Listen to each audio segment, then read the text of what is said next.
오늘 우리가 읽은 성경 말씀은 그리스도인의 삶을 굳게 세우기 위한 교훈을 주고 있습니다. 그리스도인들은 예수 그리스도를 믿는 자로서 예수 그리스도 안에서 살아가야 되는데, 예수 그리스도 안에서 살아가는 길은 교훈을 받은 대로 믿음에 굳게 서는 일입니다.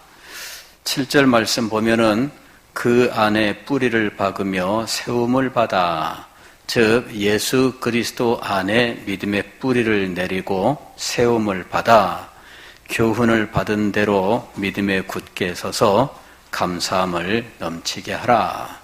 즉 우리가 예수님을 구주로 믿되 믿음의 뿌리를 그리스도에게 내리고 그 안에서 장성을 해야 하는데, 이 든든하게 세워지는 것이 참 중요해요. 제가 며칠 전에 잠깐 이 차를 몰고 나가 보니까 지난주에 태풍이 와가지고 이 벼들이 쓰러져 있는데 아직 일손들이 부족한지 이걸 세우지를 못한 채 그냥 넘어져 있더라고요. 그런데 또 이번 주일에 태풍이 온다는 겁니다.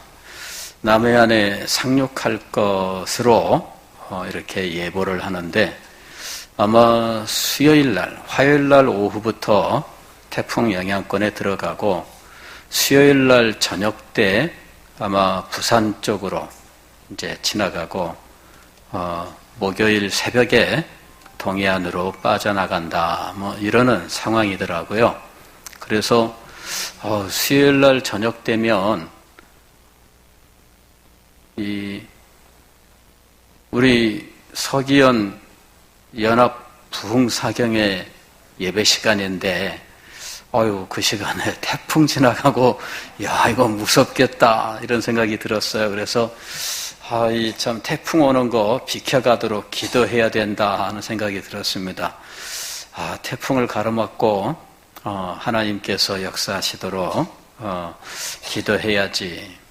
안 그러면은, 이거 그 태풍 오는데 예배 드리러 오세요. 이게 지금 굉장히, 어려운 상황입니다. 왜 요새 이렇게 태풍이 자주 와요? 비도 많이 오고, 참, 예배 드리기도 힘들고, 우리 교회도 지금 태풍 오면은 늘 염려가 비가 셀까봐, 다른 데는 그래도 좀 나은데, 지하실은 이거 비가 이제 오면은 새니까, 그거 이제 늘 염려인데, 관리하는 것이 간단치가 않습니다.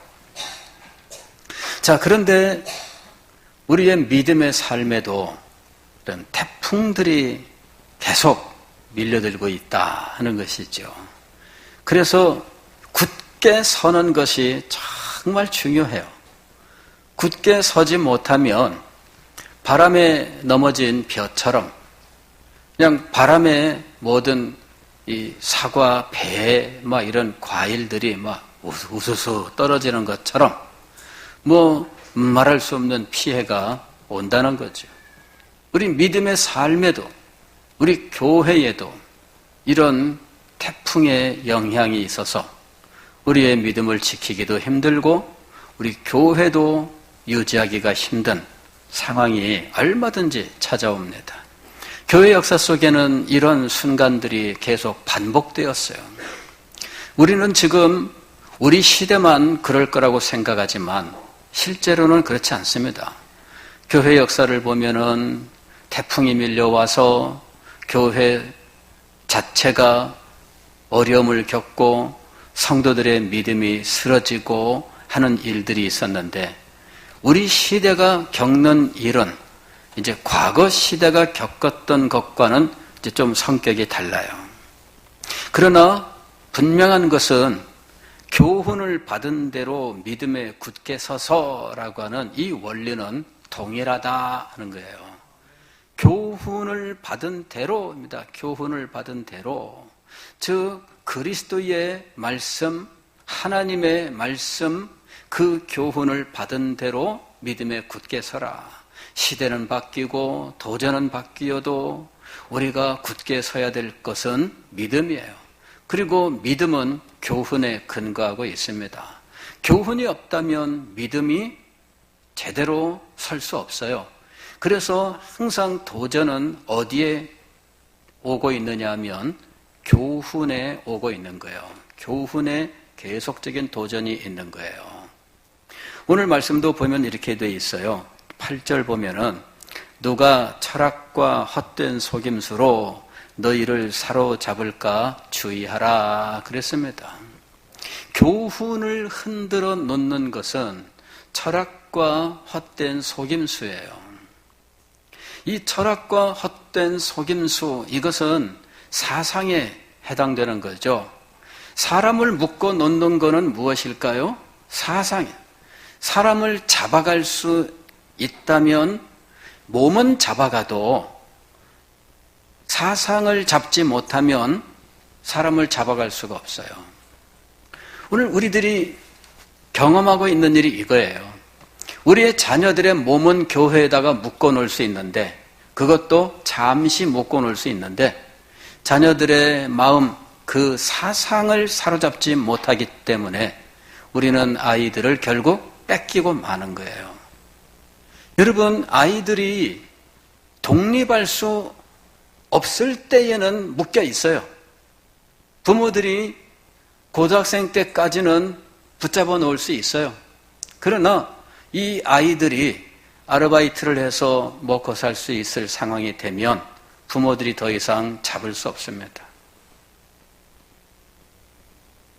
아이들을 잡아 놓으려면 그 마음을 잡아야 되는데, 마음은 사상으로 잡는 거예요. 사상이 안 잡히면 아이들을 뺏길 수밖에 없어요. 누가 철학과 헛된 속임수로 너희를 사로잡을까 주의하라. 이것은 우리 각 가정에서 직면하고 있는 문제들이고 시대적으로 교회가 직면하고 있는 문제예요. 교훈을 무너뜨리는 세상의 철학과 학문이 있습니다. 8절 하반절을 보면 이것은 사람의 전통과 세상의 초등학문을 따름이요. 사람의 전통과 세상의 초등학문을 따르는 철학과 헛된 속임수가 우리의 자녀들을 사로잡아가기 때문에 우리는 오늘날 아이들을 뺏길 수밖에 없는 상황이 되었다는 거예요.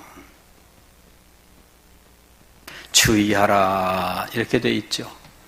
오늘 말씀을 보면은 그리스도를 따름이 아니니라 그랬어요. 인본주의 교육을 물리치라. 여기 인본주의라고 말한 것이 바로 이거예요. 사람의 전통과 세상의 초등학문을 따르는 교육이에요. 그리고 이 교육의 결과 우리 아이들의 마음속에는 세상의 철학과 세상의 헛된 것들이 자리를 잡아서 이것이 우리 아이들을 사로잡아 가는 거예요. 우리는 아이들을 위해서 기도하고 아이들에게 많은 정성을 기울였잖아요. 아이들을 위해서 여러분들이 투자한 것이 얼마큼입니까? 누가 대학까지 보내려면은 한 사람당 몇 억이다 이렇게 얘기를 했는데 그런 정도가 아니잖아요. 부모들의 사랑과 정성과 희생과 그 모든 것들을 어찌 돈으로 다 환산할 수 있겠어요? 그런데 그 소중한 아이들을 사로잡아가는 것이 있다는 거죠. 그래서 우리는 눈 뜨고 다 뺏기고 있는 거예요. 어떻게 해야 될까? 어떻게 해야 될까?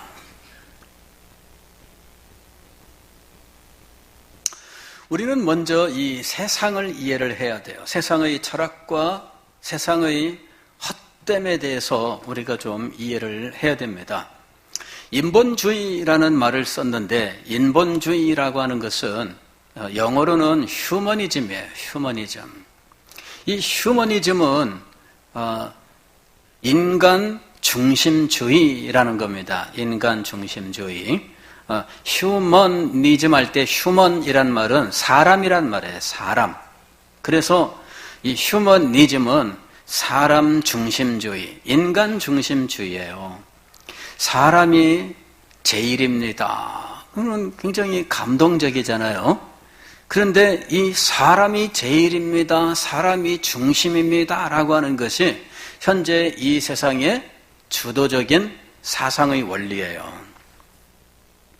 역사적으로는 이 휴머니즘이라고 하는 것이 14세기에 이 이탈리아에서 이 르네상스라고 하는 그 사조가 생기면서 지금까지 계속 진행되고 있어요. 르네상스라고 하는 것은 고전을 발견하는 이런 그 일이었는데, 이게 이제 그리스의 철학과 사상들을 새롭게 수입하게 되는 일이 일어나면서 이탈리아에서 르네상스라고 하는 것이 일어나요. 이게 문예 부흥이라고 번역을 합니다. 근데 이 문예 부흥의 핵심은 무엇이냐면은 인간의 발견이에요. 인간의 발견. 다시 말씀을 드리면은 인간의 사상을 발견하고 인간의 예술을 발견한 거예요. 그로 말미암아 인간의 아름다움을 발견하고 인간의 능력을 발견한 거죠. 그 이전까지는 하나님 중심 사상을 가지고 있었어요. 그들이 가지고 있는 세계관은 이 세상은 하나님께서 만드셨고 인간은 하나님의 피조물이며 하나님이 최고다, 이러는 생각을 가지고 있었어요. 그것을 삶 속에 실제로 실천할 수 있느냐라고 하는 것은 또 다른 문제지만 어쨌든 그 세계 사람들이 가지고 있었던 생각은 그래요. 그런데 그 생각이 무너지는 일이 벌어진 겁니다. 한쪽 귀퉁이에서부터 인간의 아름다움을 발견하는 일이 일어나요. 고대 그리스의 조각상들을 발견하고 그 조각상들은 오늘날도 미술의 역사에서 굉장히 아름다운 작품으로 인정을 받아요.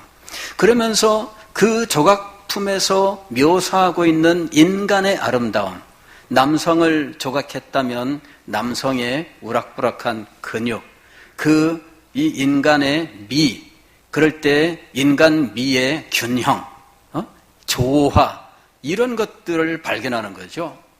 그래서 이런 조화와 균형, 그 다음에 이 비율, 이런 것들을 이 예술 속에다가 구현시키는 거예요. 그래서 우리들도 그런 말 하잖아요. 뭐 8등신 미인 뭐 이런 식의 말을 쓰잖아요. 이 8등신이란 게 뭐냐 그러면은 이게 얼굴 길이의 뭐 8배, 이것이 가장 이상적인 비율이다, 뭐 이런 그 이야기거든요. 그래서 비율이 아름다움이다. 그리고 조화와 균형이 아름다움이다. 이래서 예술 쪽에서도 조화와 균형을 추구하고 사회에서도 조화와 균형을 추구하는 이런 일들이 일어나는 거죠.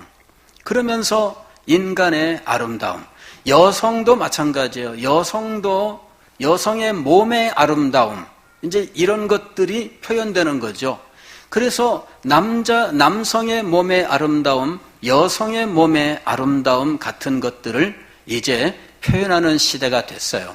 그 이전에는 남성과 여성의 아름다움이 아니라 성경의 이야기를 어떻게 잘 교훈적으로 전달하느냐, 이것이 예술의 목적이었어요. 그래서 그때에는 예술이라고 부를 만한 것도 아니었어요.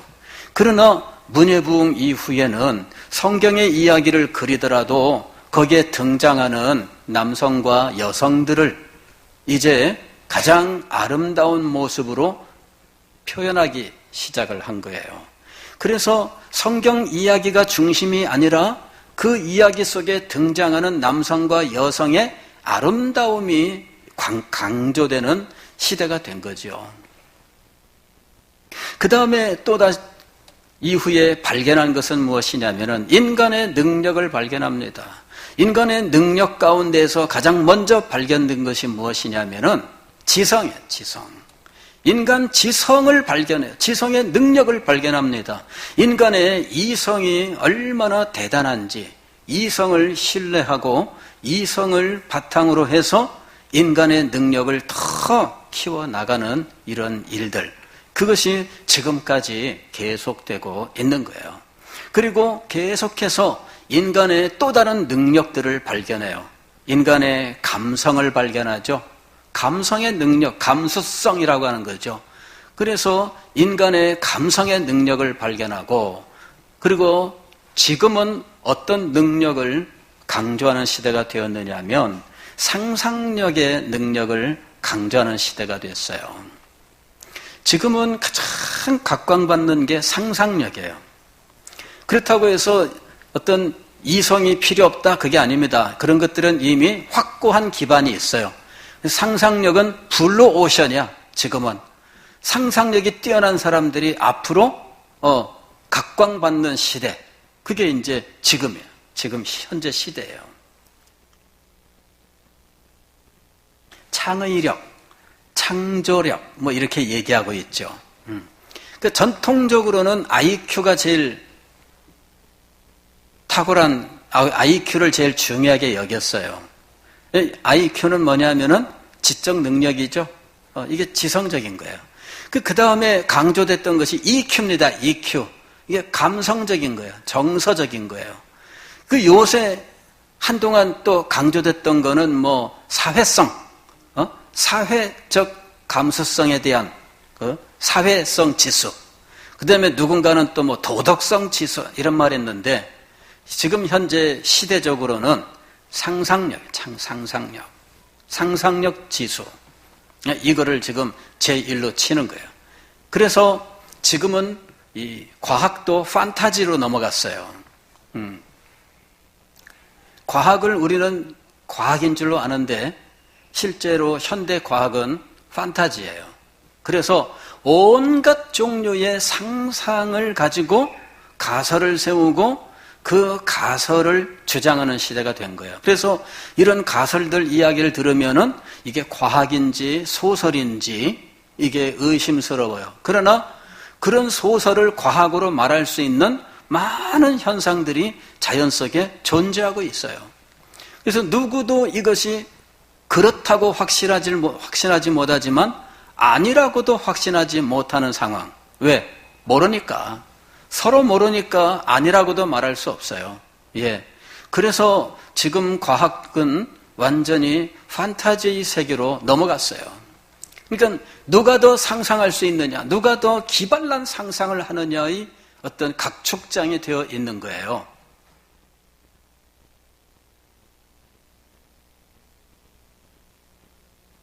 문제는 뭐냐면은 이런 인간의 능력을 우리가 부인하는 것이 아니에요. 성경적으로 우리는 이런 능력을 부인하고 외면하지 않습니다.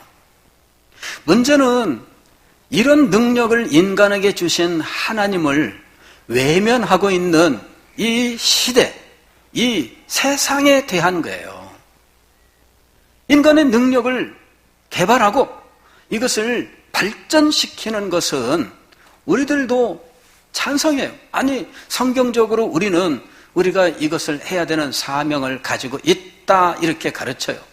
하나님께서 우리에게 땅을 정복하라 하고 말씀하셨을 때, 그때 이 땅을 정복하라 하는 이 말씀은 바로 이런 것을 의미하는 거예요.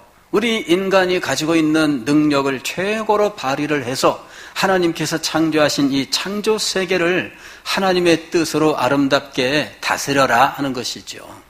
우리는 그런 사명을 가지고 있어요. 그래서 인간성을 발견하고 인간의 아름다움을 발견하고 인간의 능력을 발견하고 그것을 개발하는 이런 일들은 마땅히 우리들이 해야 하는 일이에요. 그런데 지금까지 역사는 이런 것들이 발전해 갈수록 하나님을 그 속에서 배제해 왔다라고 하는 거예요. 최초에는 하나님께서 이 세상을 창조하셨지만, 그러나 하나님은 창조한 세계를 그냥 자연 법칙대로 운영되도록 놓아두셨다. 가령 여기 시계를 만든 장인이 있는데 이 사람이 시계를 만들고 태엽을 감아서 시계를 놓은 다음에는 시계에 대하여 더 이상 아무런 일도 안 했다는 거죠.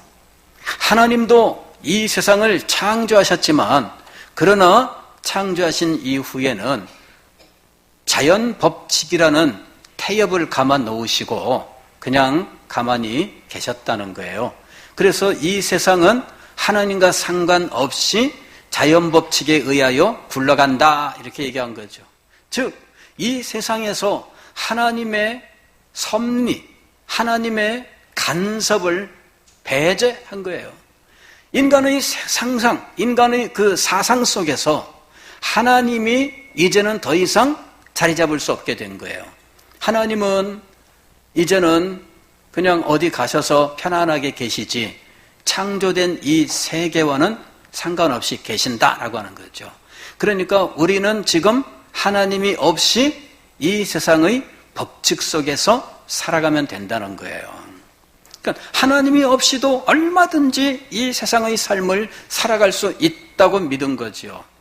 그런데 다음 시대가 되면은 하나님 없이도 살아갈 수 있는데 하나님을 섬기는 일에 힘을 쓸 필요가 있나? 이렇게 되는 거죠. 그렇잖아요. 하나님이 없이도 살아갈 수 있는데 하나님을 섬기는 일에 힘을 쓸 수 있을까요?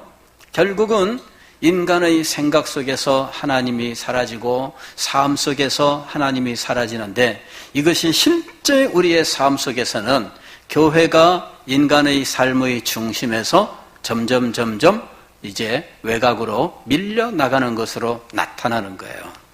그리고 지금은 이제는 아예 자취도 없어지는 상황이 되어버리고 말았습니다. 이제는 신앙에 대적하는 사상이 형성되었어요. 지금은 인간이 창조주다라고 말하는 상황까지 왔어요. 그리고 하나님은 피조물이다 이렇게 말하는 상황까지 왔어요. 19세기에는 하나님은 죽었다라고 말을 했다면 지금은 인간이 하나님을 창조했다라고 말하는 데까지 왔어요.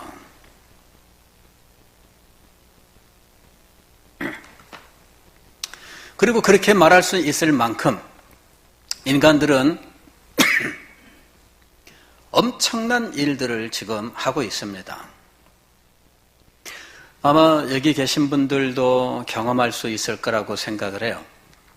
앞으로 20년 정도만 되면 지금 우리가 아는 이런 삶은 아마 옛날 얘기로 할 수 있는 엄청난 변화가 있을 것이라고 생각을 해요.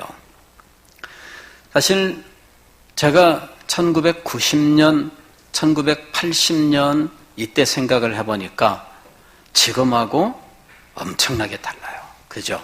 예. 예전에 삐삐 차고 다녔잖아요. 그래가지고 삐삐삐삐 그러면 탁 보면은 그게 번호 뜨잖아요. 번호. 근데 저는 삐삐를 그때 안 썼기 때문에 뭐 번호를 잘 모릅니다. 근데 하여튼 8282라고 뜨면은 빨리빨리 와라 뭐 이런 뜻이라 그러대. 그래가지고 숫자로 표현하는 온갖 메시지가 있었어요. 그 다음 시대는 뭐가 왔냐면은 시티폰이라고 하는 게 생겼잖아요. 이래가지고 시티폰 하면은 찌리링 하면은 달려가서 이 공중전화 옆에서 전화 거는 거예요. 예. 그때는 이따만한 전화기 들고 다녔어요. 그 다음에 이제 다음 시대에 되니까는 휴대폰이라고 나왔는데 벽돌 하나 들고 다니는 거죠. 예. 탁하니. 그때 굉장히 비쌌어요. 이게 벽돌 가격. 예. 굉장히 비쌌습니다. 그러더니 그다음부터 또 뭐 휴대폰이 뭐 어떻게 PDA라고 하는 것과 결합을 해가지고 PDA는 뭐냐면은 그 개인 데이터 관리하는 그 소형 컴퓨터 같은 거죠. 이것과 휴대폰이 합쳐지면서 오늘날 우리가 쓰는 이 폰이 기본적으로 이제 생긴 거예요. 예. 그게 생겼던 때가 지금부터 20년 전에, 20년 전.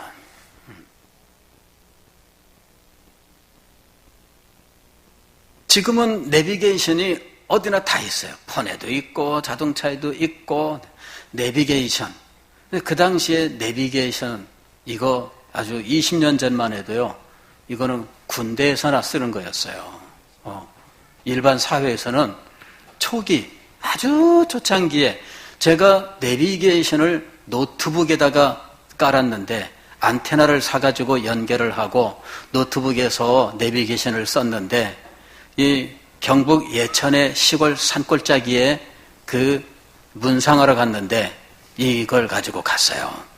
이래가지고 이 자동차에 그 전원 연결을 하고 막 따로따로 다 사가지고 내비게이션을 구성했는데 세상에 가다 보니까요, 이 농로로 가는 거 있죠? 차가 안내하는 대로 가니까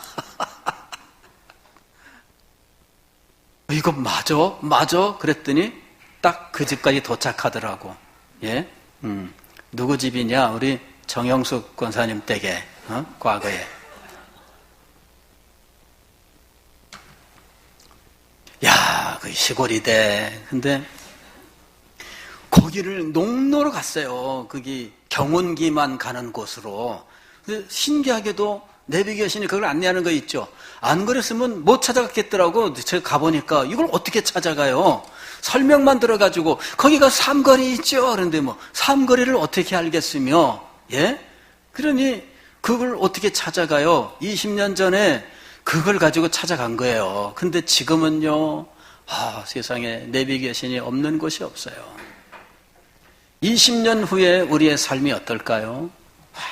완전히 바뀌겠죠? 그리고 삶이 바뀌면 생각이 바뀌어요. 그 시대 속에 우리의 믿음은 어떡할까? 아니, 우리는 평생 살아온 대로 산다지만 우리의 자녀들은 어떻게 살아갈까?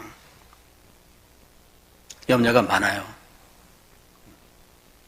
여러분, 지금 이 시대는 인간 중심주의로 벌써 600년 세월을, 700년 세월을 지내온 거예요. 아니, 인간 중심은 아담이 타락했을 때부터였어요. 그러나 그래도 공식적으로 부인하지 못했었는데 이제는 공식적으로 부인하고 하나님을 창조하는 시대까지 된 거예요. 하나님을 창조하는 시대. 여러분, 지금 새로운 창조주는 누구냐 하면은 AI예요. AI. 앞으로 20년 후에는 AI라고 부르는 것, 인공지능이라고 불렀는데, 처음에는 인공지능을 인간들이 자기 삶에 필요하도록 인간이 조정할 수 있을 줄 알았어요. 근데 지금 계속해서 경계하는 거는 AI가 인간을 조정하는 시대로 바뀔 것이다. 계속 지금 그 위험성을 경고하고 있어요. 그리고 그에 대한 이 소설 혹은 영화 이런 상상을 동원한 이야기들이 있는데 이제는요 인간과 그 다음에 그 인터넷으로 연결되는 컴퓨터의 세계가 이제는 통합되는 이런 시대로 지금 가고 있다는 거예요. 그러니까는 인간과 컴퓨터 세계에서 창조된 이 세계가 이제 통합되는 쪽으로 가고 있는 거예요. 지금 초보적인 단계이지만은 앞으로 가게 되면 이제 이것이 우리가 사는 이 시대인지 컴퓨터에 의해서 만들어진 세계인지 구별이 안 되는 삶이 찾아오는 거예요.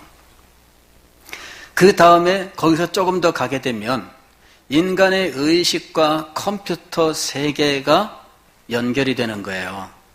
인간의 의식과 컴퓨터 세계, 지금도 이것이 진행되고는 있어요. 여러분의 기억을 컴퓨터에 남기는 거예요. 하드디스크에 이 데이터를 옮기는 것처럼 여러분의 기억을 옮기는 이 시도, 이게 지금 초보적으로 진행되고 있어요. 가능해요. 그 다음에 이제는 더 추구해 나가는 것이 무엇이냐면은 여러분의 인격 자체를 옮기는 거예요.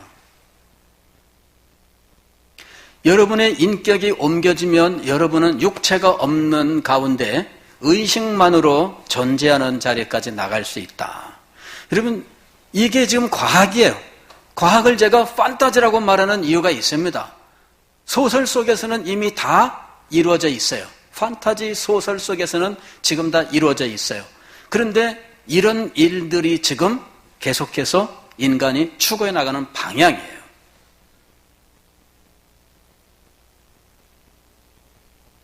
(100년) 후 이야기가 아닙니다.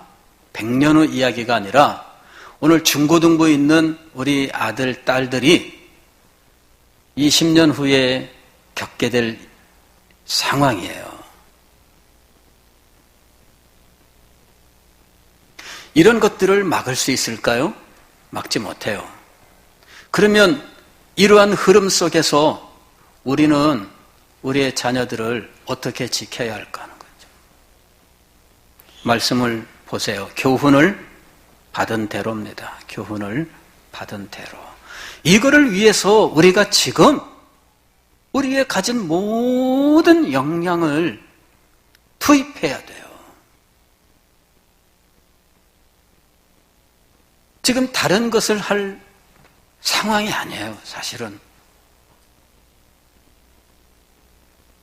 여러분 보십시오. 인간 중심주의로 계속해서 역사가 진행하면서 우리는 온갖 주의라고 하는 것들, 즉 사상이라고 하는 것을 계속 경험을 해요. 그런데 이 모든 사상의 핵심에는 뭐가 있느냐 하면은 물질주의와 배금주의라고 부르는 거예요. 물질주의와 배금주의.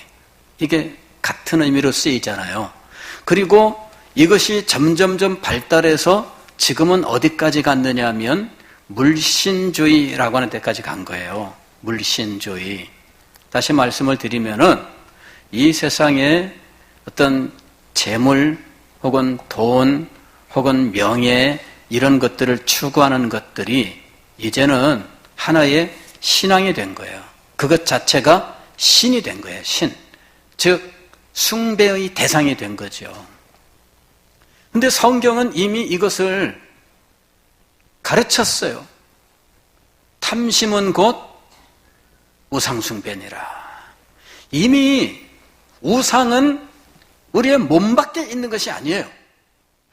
이미 성경에서 우상이 우리의 마음속에 있다라고 하는 것을 가르쳤어요. 몸 밖에 있는 게 아니에요. 우리 몸 안에 있는 거예요. 마음속에 있는 거예요. 탐심이라고 하는 우리 인격의 한 어떤 그 모습이라 그럴까요? 그것이 우상숭배였던 거죠.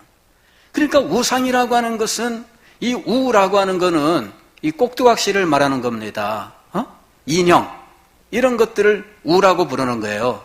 그런데 이것은 물체로 만들어지잖아요. 그런데 성경은 이미 이것이 우리 마음속에 있다고 말씀을 했던 거예요.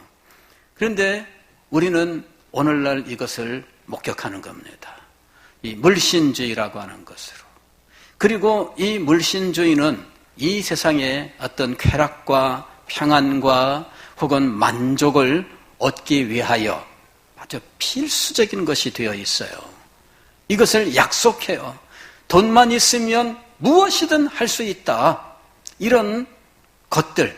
이것이 지금 이 시대 사상이잖아요. 돈만 있으면 무엇이든지 할 수 있다. 옛날에 어떤 사람이 노래를 불렀어요. 아, 우리 대한민국, 그러면서 노래를 불렀는데 거기다가 후렴구를 사이사이에다 집어넣습니다. 뭐라고 했느냐면은 무엇이나 이룰 수 있고 돈만 있으면 그랬어요. 그게 대한민국이에요. 더 큰 쾌락을 위해서 돈을 추구하는 시대. 더 큰 권력을 얻기 위해서 돈을 추구하는 시대. 옛날에는요, 명예와 권력과 돈이 각각 따로 구별되어 있었어요.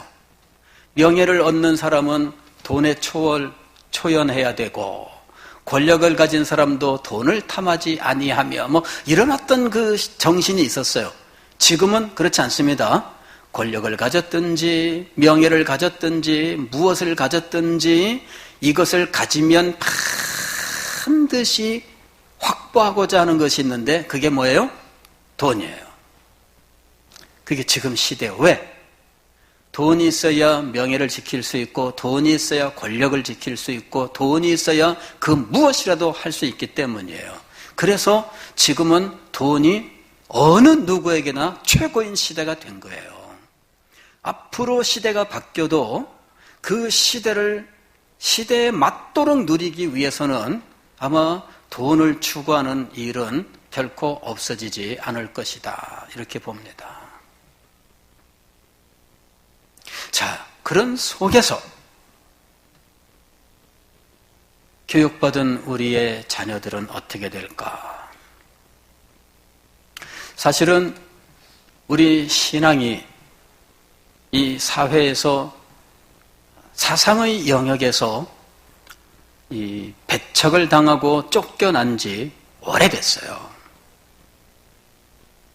19세기에 유럽의 대학에서 신학과가 다 사라졌어요. 왜냐하면 신학은 학문이 아니다. 신학은 학문이 아니다. 증명될 수 없다. 하나님의 계시 증명할 수 있어요? 증명이 안 돼요. 그래서 하나님의 계시를 연구하는 신학은 학문이 될 수가 없다. 그래서 대학에서 다 쫓겨났습니다. 신학과가 다 폐과가 돼버렸어요. 그러면 이 폐과가 되는 이 추세에서 다 대학에서 없어져 가고 있는데, 그나마 이 신학과라고 하는, 혹은 신학대학이라고 하는 것을 유지한 곳은 어떻게 살아남았느냐? 신학을 사회과학이나 경험과학으로 유지한 거예요. 다시 말씀을 드리면 심리학으로 살아남은 거예요. 심리학으로. 신학을 인간의 종교, 감정, 종교 체험, 이런 것들 심리학으로 이거를 전환시켰어요. 그렇게 해서 이 신학을 인간의 종교, 감정에 대한 연구로 바꿔놓은 거예요. 신학 하면은 글자 그대로는 하나님에 대한 학문이잖아요. 그런데 하나님을 학문의 대상으로 삼을 수 있나? 삼을 수 없다. 그러므로 신학이란 명칭 자체가 성립될 수 없다. 그러므로 신학과 이거는 학문이 아니기 때문에 존재할 수 없다. 그래서 결국 신학을 어떻게 정의 내려야 되느냐 했느냐 하면 종교 감정으로 바꿔야 됐던 거예요. 그리고 종교 체험을 연구하는 걸로 바꾼 거죠. 종교 체험 이런 것들을 연구하다 보니까 비교 연구를 하게 되는 거죠. 이 사람의 종교 체험, 저 사람의 종교 체험 분석 이런 식으로 모든 것들이 변하는 거예요. 결국 하나님의 말씀, 계시는 이제는 계시 자체에 대한 연구가 아니라 이 계시 하나님의 말씀 이것이 어떤 식으로 글로 형성되었나 그 과정을 연구하는 걸로 바뀌어졌어요. 즉 문서설이 등장한 이유가 바로 그겁니다. 즉 어떤 문서가 글이 고대에 만들어진 문서가 후대에까지 전수되는 과정에 어떻게 이것이 전수되느냐, 고대의 글들이 어떻게 후대의 변화를 거쳐가며 오늘의 모습으로 형성되느냐 하는 식으로 바뀐 거예요. 즉, 이 시대의 변화가 신학에 영향을 미친 거예요. 그리고 신학에 미친 이 영향이 신앙을 형성하게 된 겁니다. 하나님의 말씀은 이젠 더 이상 하나님의 말씀이 아니고 인간이 만들어낸 인간 지성의 산물이 되어버리고 만 거예요. 인간 저자들이 글을 쓰듯 종교적으로 탁월한 사람들이 글을 쓴 거죠. 여러분, 우리가 소설가들 글을 읽으면서 탐복하는 경우들이 있잖아요. 저는 예전에 이문열 씨의 황제를 위하여 그 글을 읽고, 와, 이 사람 어쩌면 이렇게 글을 썼지 하고 놀랐습니다. 왜냐하면 거기에 정감록에 그 근거를 해가지고서는 그 온갖 상상력으로 막 그 썼는데 그 시대에 대한 연구, 그 시대 문화, 그 인간들의 삶에 대한 것들을 다 고증을 해서 거기에다가 스토리를, 정감록과 연결된 스토리를 넣은 거예요. 그래서 야, 이렇게까지 생각하고 하려면은 이거는 박사 논문 이상이구나. 그때 제가 감탄을 했어요. 그런데 여러분, 인간의 연구, 인간의 상상력, 어떤 소설가는 소설적 어떤 천재성이 있잖아요. 저보고 소설 쓰라면은 못 씁니다. 제가 아무리 이야기를 잘 풀어놔도 소설이 아닙니다. 이럴 거라고. 우리가 보통 그런 말 하잖아요. 제가 살아왔던 삶을 이야기하면 소설 같아요. 소설이 아니라니까요. 그거는 소설이 아닙니다. 그냥 이야기예요.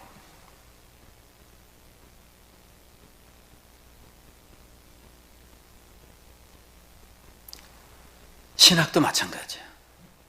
성경은 소설가와 같은 어떤 신학적인, 어떤 신앙적인 천재성을 가진 사람이 글을 쓴 거예요. 그리고 후대가 그런 것들을 또 천재성을 가진 사람들이 이것을 모아서 또 새롭게 쓴 거예요. 이런 식으로 이 성경을 인간의 천재성으로 바꿔버려요.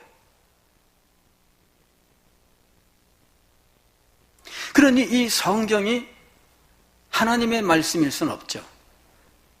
결국 성경에 근거한 어떤 신앙을 가졌다 할지라도 그 사람들은 이것 자체를 무엇으로 보느냐면 인간 문화의 한 면으로 보는 거예요.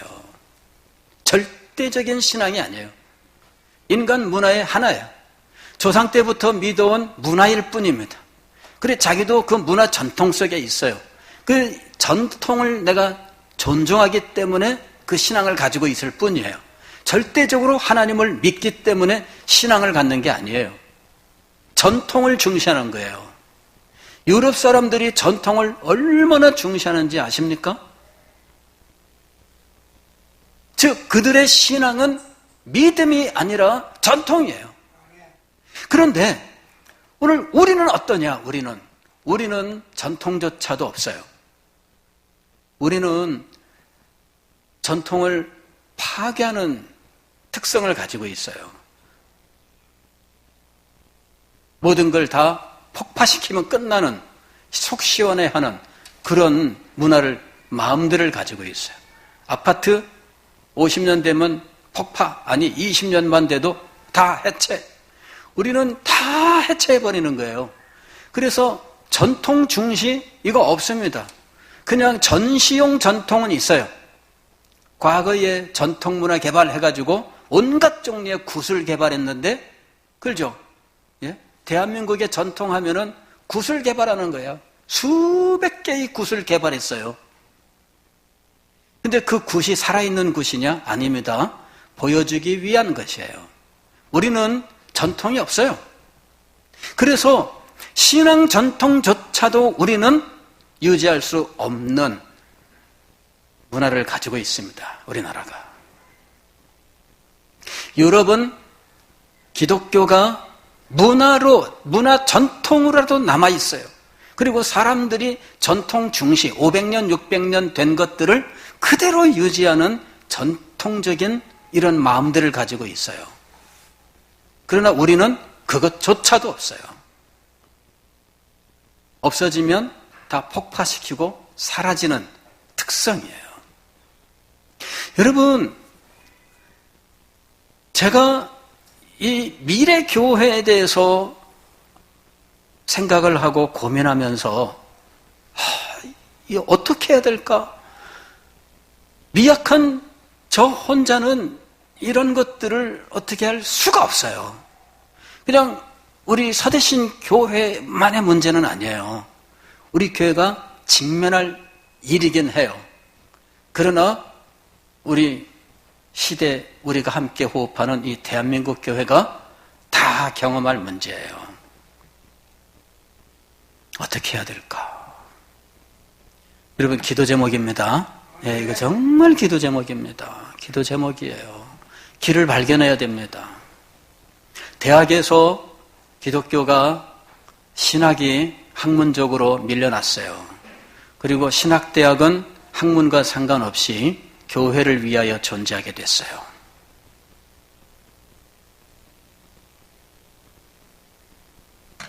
그러면서 대학 지성사회에서 기독교 신앙 자체가 이제는 배척을 당했어요. 왜냐하면 학문이 될 수 없기 때문에 대학사회라고 하는 이 학문의 세계에서는 신앙은 더 이상 존중받지 못해요. 그래서 대학사회에서 신앙은 밀려나고 해서 이제는 자리가 없습니다.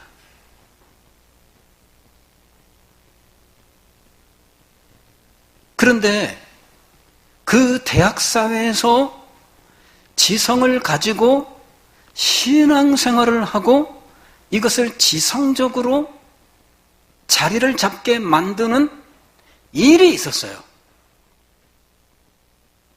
그게 이제 영국에서 옥스퍼드 대학의 교수였던 C.S. 루이스 같은 사람이에요. 이 C.S. 루이스를 통해서 신앙을 갖고 신학을 했던 사람들이 굉장히 많아요.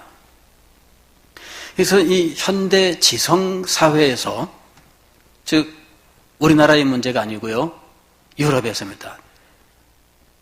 영국과 미국에서 이 C.S. 루이스를 통해서 회심하고 기독교 신앙을 새롭게 받아들이고 심지어는 신학자가 된 사람들도 아주 많아요. 뭔가 우리도 그런 일이 있어야 돼요. 우리도. 근데 이걸 만든다고 만들어질까? 그렇지 않아요. C.S. 루이스가 회심에 이르는 그 과정들, 그러면서 이 사람이 회심하고 신앙을 갖고 그러면서 정말 하나님께 이르는 길을 지성사회에서 나타내게 되었는데, 이게 목표한다고 되는 건 아니더라고요. 그래서 우리가 기도해야 되는 이유가 더 있는 거예요. 우리 시대에 이 시대를 거슬러 올라갈 수 있는 인물을 주십시오. 이런 인물을 주십시오. 제가 젊다면은 하나님 앞에 주님 저를 그렇게 사용해 주세요 할 텐데 제가 일찍이 제가 알게 된 거는 학문의 세계에서 이거는 우리나라에서는 안 된다, 그거였어요. 왜냐하면 출발 자체가 달라요. 일단은 언어에서 안 돼요. 그래서 이런 부분에서 좀 천재성을 가진 사람이 정말 하나님의 인도하심을 받아 믿음의 세계에서 그 지성적인 천재성을 발휘하여 이 대학사회에서 좀 이 흐름을 바꾸는 그런 놀라운 일이 일어났으면, 그러면은 여러분, 이 일은요 한 개교의 문제가 아니라 한국 기독교 전체에 영향을 미칠 거예요. 놀라운 일이죠. 그런 인물들이 우리 교회에서 나왔으면 얼마나 좋을까, 그죠? 우리 자녀들이 그런 인물이 되면 얼마나 좋을까, 그죠? 여러분의 손자가 그런 인물이 되면 얼마나 좋을까, 그죠? 소망 갖고 기도하세요. 이 시대를 바꾸는 거 놀라운 일입니다. 저는 우리 교회가 그런 역할을 감당하는 교회가 될 수 있기를 벌써 오래전부터 기도했고 여러분들에게도 계속 말씀을 드렸습니다. 택도 없다? 아닙니다. 하나님의 은혜로 하는 일입니다. 그래서 우리의 현재 모습을 보고 하는 것이 아니라 하나님께서 어떻게 역사하실지 하나님의 역사하심을 믿으면서 우리가 기도하고 소망하는 거예요. 시대를 거슬러 올라가는 일이 일어나야 돼요. 학문의 세계에서 그리고 우리가 살아가는 삶의 현장에서 그런 일들이 일어나야 돼요. 여러분, 감성의 능력은 예술 세계에서 발휘가 되는데 이 예술 세계에서 기독교인들이 참 많아요. 문제는 그게 교회와 기독교 쪽으로 연결이 잘 안 된다는 거죠. 왜냐하면 그 탁월함이 기독교 신앙으로 연결이 돼야 되는데 이게 쉽지가 않아요.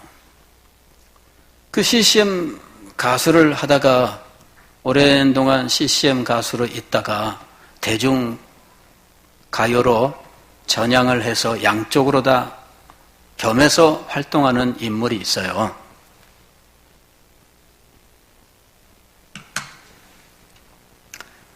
소향 들어보셨어요? 예, 이름을? 근데 제가 그 노래들을 쭉 들어보고 근데 들어보니까 이 엄청난 재능과 그 재능에 따른 노력으로 정말 세계적인 가창력으로는 세계 여자 가수 중에서 역사적인 인물로 평가를 받더라고요. 전문가들에 의해서. 우리나라 전문가가 아니라 외국의 전문가들이 그렇게 인정을 하더라고요. 근데 이 사람이 가요를 불러도 어떤 사람은 뭐라고 써놨는 줄 알아요? 내가 스님이라도 예수 믿으러 가겠다. 그렇게 글을 써놨더라고. 나는 무견대 교회 가야 될 것 같아, 이번 주에. 근데 외국 사람도 그렇게 써놨어요. 근데 이 노래를 듣고 난 이번 주에 교회 가야 될 것 같아.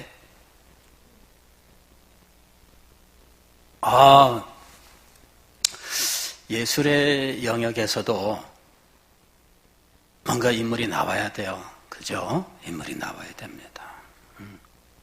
그 사람의 이야기를 써요. 20살인가 뭐 하여튼 그 초기에 위암 걸려가지고 치료를 받았는데 그때 결심을 해요. 나는 내가 가진 이 재능을 오직 주님을 노래하는 데 쓰겠다. 그래가지고 이 CCM, 즉 이 현대 기독교 복음송 가수죠. 그렇게 하다가 일반 가요로 데뷔를 하게 돼요. 가창력으로는 세계적으로 인정을 받아요. 근데 어떤 기독교인들이 그 기독교 신앙으로 그걸 사회에 영향을 미칠 수 있는 그런 탁월함이 좀 있어야 되겠다. 그냥 여기다가 십자가 걸고 나오는 그런 거 말고, 여러분 십자가 걸고 나오는 거 있잖아요. 그 TV 보다 보면 가수들이 그거는 믿음으로 달고 나오는 게 아니라 장식으로 달고 나오는 겁니다. 십자가 장식이 현대 그 뉴 에이지의 상징의 하나예요. 믿음의 상징이 아니라 그냥 상징의 하나예요. 대중문화의 상징이 하나예요. 그래 걸고 나오는 거예요. 그건 기뻐할 일이 아닙니다. 그래서 오늘 우리는 우리 시대의 이 인본주의 정신을 뛰어넘는 이 하나님의 사람들이 나와야 된다. 우리는 이런 사람들을 양육해야 돼요. 그리고 이런 사람들이 나오기를 위해서 하나님 앞에 기도해야 돼요. 시대를 살려야 기독교가 사는 거예요. 한두 교회가 부흥할 수는 있지만은 기독교가 죽으면은 여러분 그 의미가 없습니다.